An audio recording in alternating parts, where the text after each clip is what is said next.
சட்டப்பேரவை தேர்தலையொட்டி தயாரிக்கப்படும் குறைந்தபட்ச செயல் திட்ட அறிக்கை பற்றிய மக்கள் நல கூட்டியக்கத்தின் இறுதி ஆலோசனை கூட்டம் சென்னையில் உள்ள மார்க்சிஸ்ட் கம்யூனிஸ்ட் கட்சி அலுவலகத்தில் இன்று நடைபெறுகிறது. இது பற்றிய கூடுதல் விவரங்களுடன் நம்முடைய செய்தியாளர் ராஜ்குமார் இணைகிறார். ராஜ்குமார், மக்கள் நல கூட்டியக்கத்தினர் ஆலோசனை கூட்டம் எப்போது தொடங்குகிறது? யாரெல்லாம் அந்த ஆலோசனை கூட்டத்தில் பங்கேற்கிறார்கள்?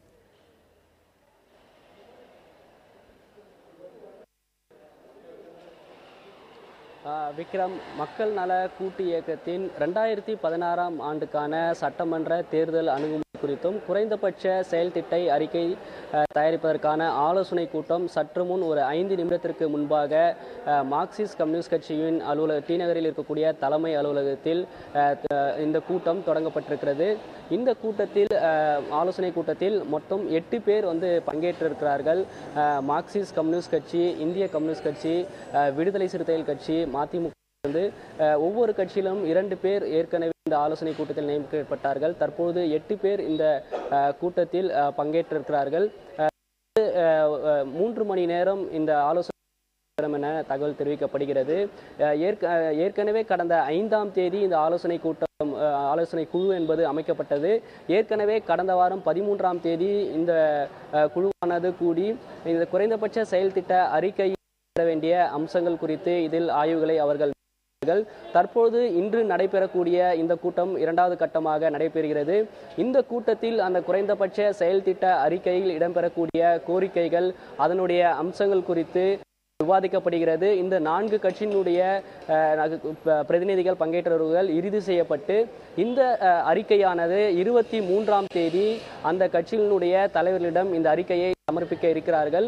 அதற்கு பின்பாக அந்த தலைவர்கள் இந்த அறிக்கையில் இடம்பெற்றிருக்கக்கூடிய அம்சங்கள் குறித்து முழுமையாக விவாதித்து இறுதி செய்யப்பட்டு நவம்பர் 2ஆம் தேதி சென்னையில் இந்த மக்கள் நல கூட்டு இயக்கத்தின் குறைந்தபட்ச செயல் அறிக்கையை வெளியிட இருக்கிறார்கள். விக்ரம், ஏற்கனவே சொன்னது போல அக்டோபர் 23ஆம் தேதி என்னுடைய இறுதி அறிக்கை தாக்கல் செய்யப்பட இருக்கிறது. இப்ப இந்த இறுதி அறிக்கையில என்னென்ன மாதிரியான முக்கியமான அம்சங்கள் இருக்கும்னு எதிர்பார்க்கப்படுது?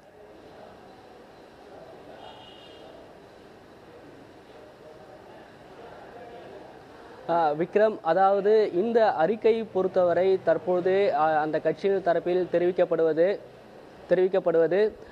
தமிழகத்தில் மக்களிடம் மிக முக்கியமாக இருக்கக்கூடிய பிரச்சனைகளை ஒரு 15 கோரிக்கைகள் இந்த அறிக்கையில் இடம்பெறும் என்று அந்த கட்சியின் தரப்பில் சொல்லப்படுகிறது. இது ஒரு புறம் இருந்தாலும், ஆனால் இந்த அறிக்கையை முழுமையாக ஒரு இறுதி வடிவம் கொடுப்பதற்கு மக்கள் நல கூட்டு இயக்கத்தில் இருக்கக்கூடிய அந்த பிரதிநிதிகள் முன்வைக்கிறார்கள்.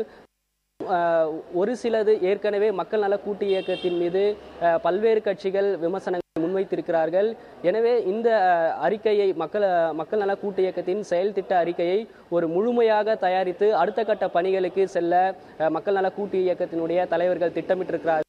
இந்த அறிக்கையை பொறுத்தவரை ஒரு சில கோரிக்கைகள் கட்சிகளிடையே மாற்று கருத்து இருந்தாலும், ஆனால் அதை இறுதிப்படுத்துவதற்கான பணியில் ஈடுபட்டிருக்கிறார்கள். குறிப்பாக இலங்கை தமிழர் விவகாரத்தில் இடதுசாரிகளுக்கு தனி ஈழம் வேண்டும் என்ற கோரிக்கை இல்லாமல் இருக்கிறது. ஆனால் மதிமுக, விடுதலை சிறுத்தைகள் கட்சிகள் தனி ஈழம் வேண்டும் என்ற கோரிக்கையில் இருக்கிறார்கள்.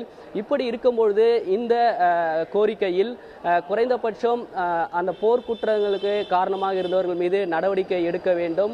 அதே போன்று அங்கு இருக்கக்கூடிய இலங்கை தமிழர்களுக்கு சம உரிமை வழங்குவது, அவர்களுக்கான மறுவாழ்வை ஏற்படுத்துவது, இது போன்ற கோரிக்கைகள் இதில் இடம்பெற இருக்கிறது.